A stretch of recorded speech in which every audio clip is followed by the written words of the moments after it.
Oh shit, we're recording. What's up, everybody? Well, welcome to our review for episode 6 of Barry, now streaming on HBO Max. This was a really eventful episode. I'm digging the time jump. I think that they somehow bring you back really easily. It's not too jaunting where the characters are, at least. But there's major character changes here. We see Fuches and we also see Hank and a little bit more of Gene Cousineau. But let me get your thoughts. Yeah, Barry, I loved seeing him in this episode, and I like seeing his mentality. Well, first of all, I know you probably enjoyed that first scene with him trying to assemble the gun, or trying to train Sally to assemble the gun really quickly.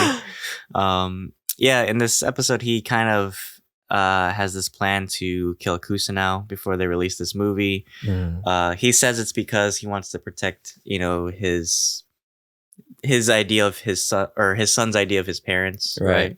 But I think it's a personal vendetta. He starts listening to all these Christian podcasts about sinning and killing and justifying killing. So in a way, I think it's his morality telling him is one more kill okay, or do I really want to rebrand myself as somebody that's not a killer anymore? I think that's why he was kind of listening to these podcasts and as he's buying these guns and shit. Right. What'd you think of Barry in this episode? Yeah, it was really funny. Yeah, just trying to find a justification. It's what type of person is it okay to kill? And does Cousineau fit that, basically that rap sheet? And yeah, I think, I don't know, Barry, he's just, I in a way, I feel bad for him because, again, he always thought that he's doing these things to bad people. In a way, he's his own hero.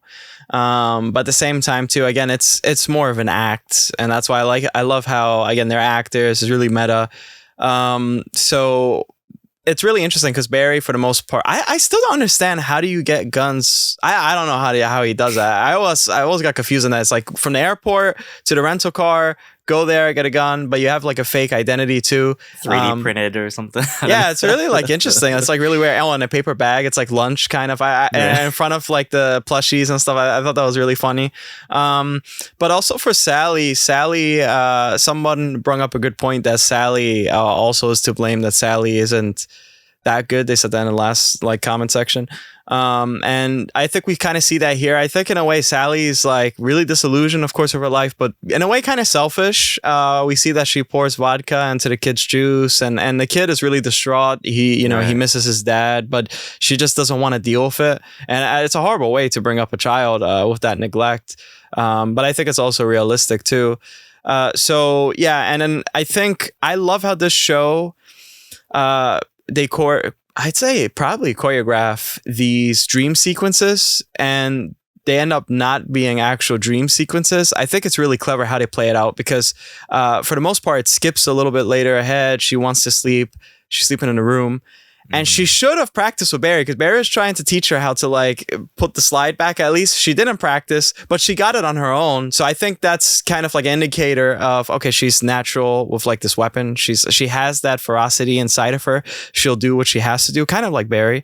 But we see that somebody said that's both of our problems on this podcast, right? Our conscious hey, bitch, I'm gonna kill you, bitch. I'm coming in. That's our problems. Oh, that silhouette thing scared me, by the way. I was oh shit. It was a jump scare. Her peripheral vision is a raptor or something, or not even a raptor. I don't know what it is. She has goggles you couldn't on. Hear his footsteps or his breathing. I'm come on. I know. Well, that drunk. I don't think that was. I think that was the dream sequence. I think that was kind of this scene was kind of abstract. It was I think that wasn't real, but the person outside trying to ram the house, I think that was real. And when she was behind the door and she couldn't open the door, I think it was her callback to reality. Well, and also the noise that was played there was in the last season, because I know you didn't watch the last season, but she killed somebody. And that was the same dialogue that happened. Oh, what is in my eye? That was the same dialogue. So they kind of mixed in. Also, that didn't make sense that she couldn't open the door. I feel if we could dig deeper, but for the sake of time, but I feel that door is actually unlocked, but something was preventing her to open it. But it could also be practical, like because the house was rammed into or whatnot. I think her toxic traits just took over. But yeah, I do like what you said. Like it feels like a dream sequence. It's really not, but in a way, it feels like fantastical because in a way they really became the actors that they aspire to be because they're faking this whole Midwestern family lifestyle, right? They're faking it till they make it, until it feels like they're actually like living the lie. And in a way, it kind of like reflects like, everything she hated about her mother has now become her in a way. Yeah. Like now she's become like, you became the very thing you swore to destroy. Right? yeah, exactly. Yeah, I felt bad for that poor kid. He was knocked. I thought he died actually. I thought like she overdosed him or some shit. I was like, yeah, you got all that from a grilled cheese, really? Shit. Yeah, that kid had the power nap of a century. Shit, I wish we had that kind of sleep. Well, what took me out was like he was smiling. I could see him actually smiling a little bit like that. So like, okay. It was like Logan in Succession. He was like, yeah, I know. Well, let me get your thoughts on. We also see Hank. So we also see Fuches too. So there's a time jump. Fuches has like mad respect. Kind of cringe his stats because it's like about the Raven. But we see Hank is doing really well. He's flourishing in his new business. Let me get your thoughts on their reintroduction. Yeah, you could tell it was a time jump because it feels like he's really become invested in this new lifestyle now, and perhaps he's kind of moved on from Cristobal, but as we see in this episode, Fuches name drop Cristobal, and it kind of like sets something off inside Hank. So he's really not over, the whole incident, but at the same time, power is power, and he wants to keep this thing running, and he has a new company now where it's kind of like a front for like this. I just think it's so funny, like how all these criminals are getting these houses, but like how they don't get like a credit check or something. Like how are they like affording all these houses? Right? Exactly. Right.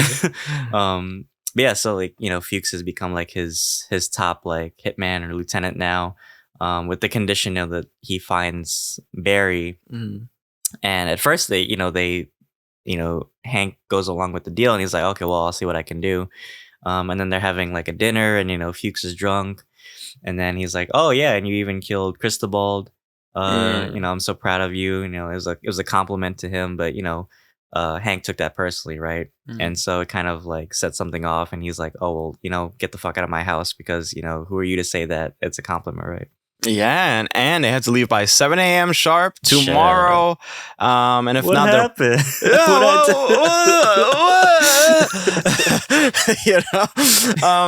Yeah, that was really. I think that was really complex too, because I thought that Hank, I guess he just suppressed that memory.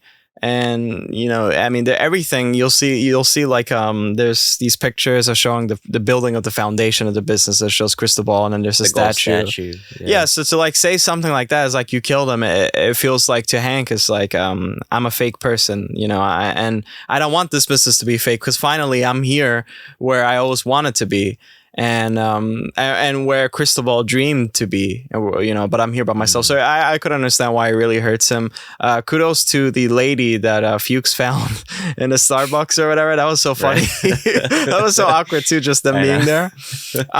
But we also see more of Kusanau, and Kusanau actually has a change of heart. Kusanau's different. Apparently he spent 8 years in Israel, and he's made a return just to halt this production for this movie based on the Barry and Kusanau story.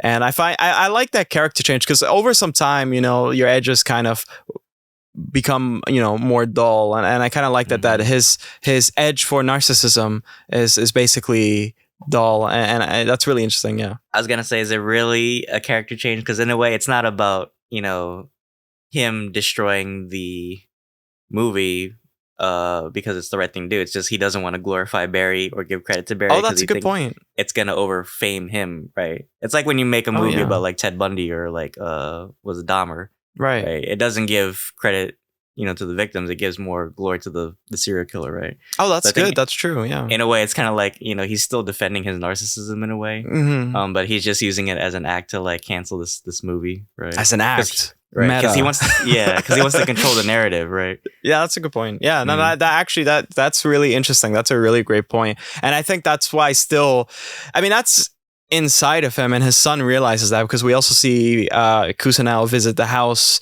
and I was really wondering what happened with the son. So thankfully it wasn't as serious, his injuries after Kusanao shot him. Yeah, that was kind of weird because I thought he like died at the end of that last episode. Yeah, I was like, I had a lot of questions. And the kid, the Kusanao's grandson, got older, and Barry, all this time Barry's like outside staking the house and waiting for the opportunity. And obviously there's some trepidation, I said that word wrong, but anyways, with the grandson and the son. So it seems like there's some family drama there, I guess, because Kusanao dipped for so long and without a word, but I thought because of that could have some holes in the defensive gate for Barry to sneak in and assassinate Kusanao and like leave. But we reach the end and we actually see Kusanao's girlfriend that died's father there, and I was wondering about that guy. Man, that guy is determined. After 8 years, that guy has still been staking Kusanao's house, waiting for the moment for Barry to come back. He had the telescope from the Covenant. He was yeah. We'll drop that review soon. Yeah, we talked about that with the Taliban. Yeah. Those guys always have telescopes, dude. That's ridiculous. But yeah, no. Yeah, that was crazy. But hey, the guy's a nice guy. At least he gave Barry a fresh shave, and Barry looks a lot more 8 years younger, at least. So that was really cool. Yeah, you haven't seen the previous seasons, but what basically the situation is that he's going to sit in front of Barry. I bet with you next episode is going to be a masterclass. I hope of like acting, because he sat in a previous season in front of Kusanao and he was yelling and he was like saying, "Do you love my daughter? What's her name?" and like that. And it was so intense. And I hope that happens with Barry and this character. So that's what's going to happen. Now, I don't know how Barry's going to escape, but Barry's very cunning and usually things go his way to escape. So I'm almost certain that guy is going to die. I'm almost certain. Unless there's like some change in philosophy in that guy and like he's very calculative and he says, "Oh, well, this happened. Okay, I'll let you go." That'll be really weird though, because that's his daughter. But if that happens, holy shit. But that's the whole episode. So what are your final thoughts, and give us your rating? Rating? I mean, it was a cool episode. Overall, I thought it was a great, showcase of like each character's transformation over. I mean, I haven't watched the previous season, but just from what I've seen of this season, everybody has changed, but not really changed, right? It's like they want to rebrand themselves, but they still have this inner like Barry, he's still a killer. Kusanao, he's still a narcissist, and Hank, he's still, a mobster at the end of the day. So I love that, showcase of them trying to change, but it's a false facade. So, probably, I'll give this a 9 out of 10. How about you?